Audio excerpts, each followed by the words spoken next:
My name's John Francis. I'm the director of the Wichita Guitar Society. I haven't known Irma as long as many of the Wichitans that I've run into, but every time I run into someone, I hear a different story. And this lady is just full of inspiration, and I've received, it seems like nothing surprises me with this woman.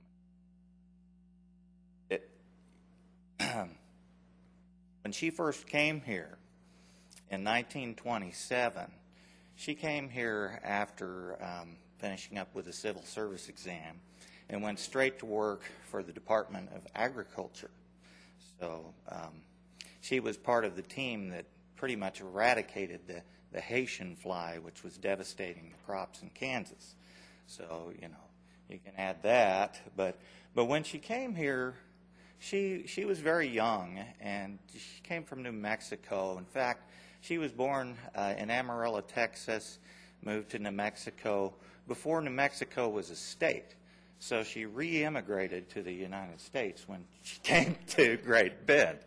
But anyway, she thought she had reached the dropping off point of the world when she came here. You can imagine there was nothing like today.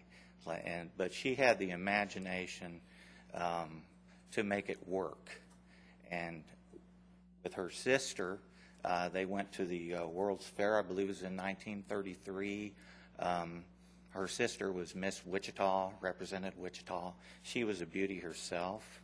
They both were models at the time.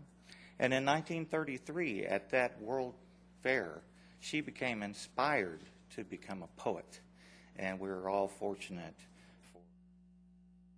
for her many works of poetry and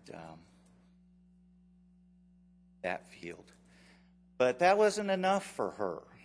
She had to delve into other arts such as singing and dance and acting and a reporter. She was a reporter for Downbeat magazine. Most of us know that. It's still around today. In the early days of the Orpheum Theater.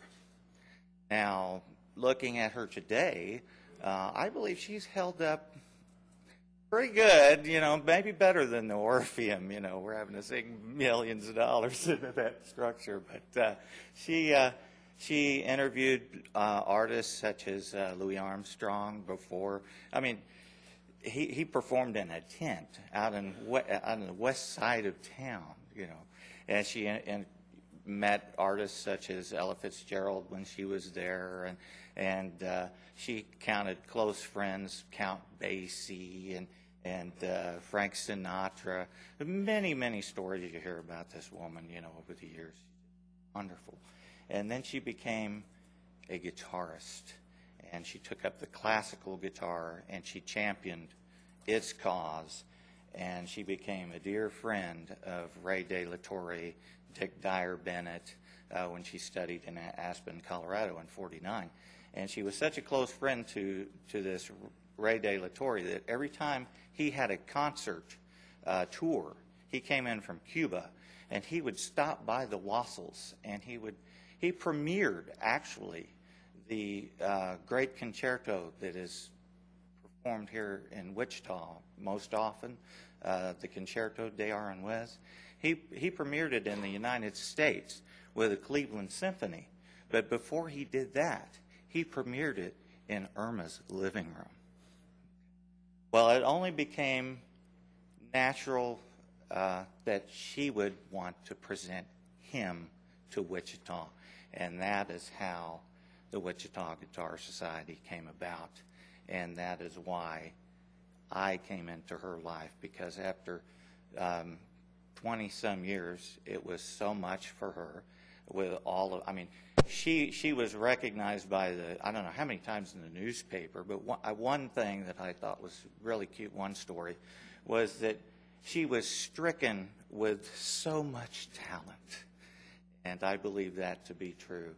And I'm just really blessed to have this person in my life as an inspiration and driving force for the arts in Wichita. And I really am pleased and honored to be here today to represent her and to recognize her on her 100th birthday. Thank you very much.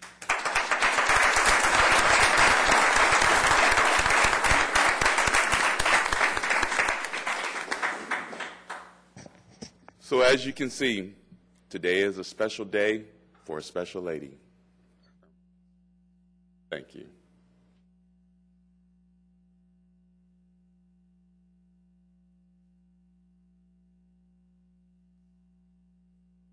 Happy birthday to you. Happy birthday, dear Irma.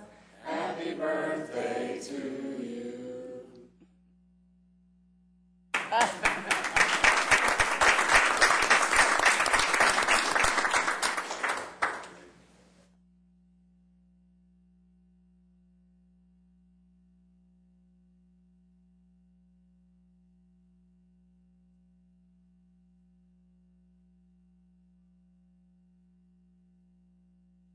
Okay, we'll go to the planning agenda. This time we have items 1 through 4. Are there any items to be pulled for discussion?